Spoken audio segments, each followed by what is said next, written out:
Welcome back to Roadmap to Residency. In this session, we are tackling daily rounds and progress notes for Step 3 clinical knowledge. This is one of the highest yield topics on the entire exam because rounding logic shows up everywhere, from the structured note to the assessment and plan to the orders you choose next. Here is the most important thing to understand before we begin. We are not going to teach you every detail of internal medicine today. Instead, we are going to show you exactly how these concepts appear in question stems and how to attack them with smart test-taking strategy.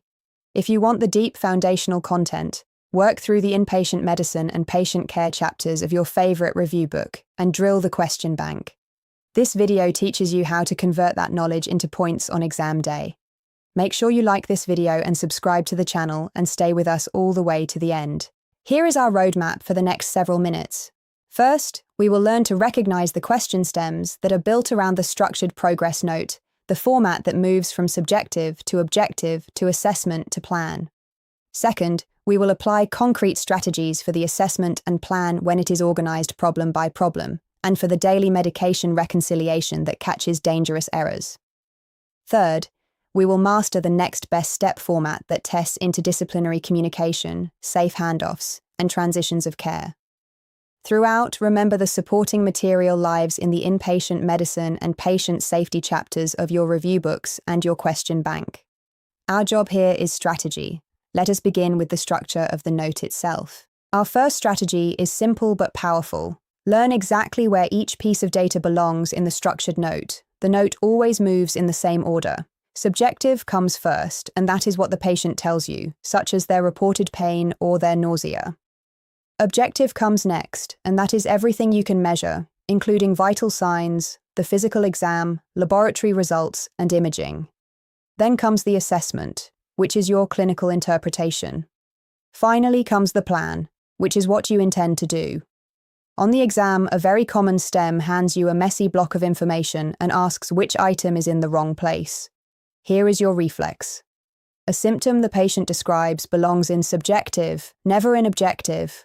A measured laboratory value belongs in objective, never in the assessment.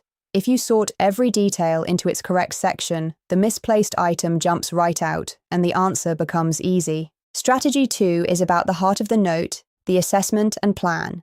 A high-quality assessment and plan is organized by problem. Each active problem gets its own line, and each line gets a focused plan aimed at that one problem. The exam rewards you for thinking exactly this way. When a STEM gives you a complicated patient with several issues at once, do not try to form one big, blurry impression. Instead, break the patient into separate problems and solve each one like its own miniature question. Now here is the classic trap to watch for. The question will name a problem in the list, but then quietly leave it untreated, while the answer choices busy themselves with everything else. That neglected problem, especially if it is dangerous, like a dangerously high potassium, is very often the thing the question wants you to act on first. So scan the problem list, find the problem that has no plan attached, and you will frequently have found your answer. Let us pull these patterns together into STEM recognition because the boards reuse the same templates again and again. The first is the misplaced data STEM. You get a paragraph of mixed findings, and the question asks which item sits in the wrong section of the note. Sort each detail into its proper place, and the misfit appears. The second is the untreated problem stem. You get a patient with several problems, and one dangerous issue, like a critical laboratory value, is listed but never managed. The next best step is to address that neglected high-risk problem. The third is the medication discrepancy stem. The patient's home medication list does not match the inpatient orders. There may be a duplicate drug or a critical medication that was dropped. The answer is to reconcile the two lists carefully, not to pile a new medication on top of the confusion. Learn these 3 templates and you will recognize them instantly on test day. Let us put this into practice with our first question. Read along with me. An older woman is admitted overnight for a heart failure exacerbation. In the morning, you review her home medications and compare them with the inpatient orders. At home, she takes a daily beta blocker, but it is missing from the current orders. The night team also started a new beta blocker from a different drug class for rate control. Her heart rate is now low and she feels lightheaded. What is the most appropriate next step? Look closely at your 4 options.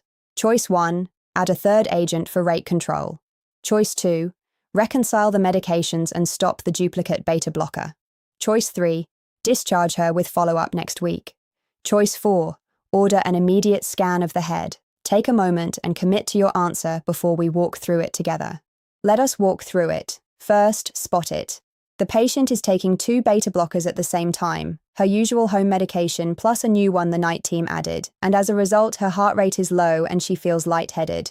This is a medication reconciliation failure that is actively causing harm. Next, apply the rule. When the home medication list and the inpatient orders conflict and the patient is symptomatic, your job is to reconcile the lists first. That makes the answer choice 2. Reconcile the medications and stop the duplicate beta blocker because removing the extra agent fixes the slow heart rate at its source.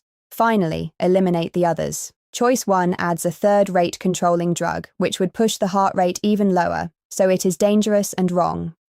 Choice 3 discharges a patient who is currently unstable, which is clearly unsafe. Choice 4 orders a head scan that nothing in the STEM supports.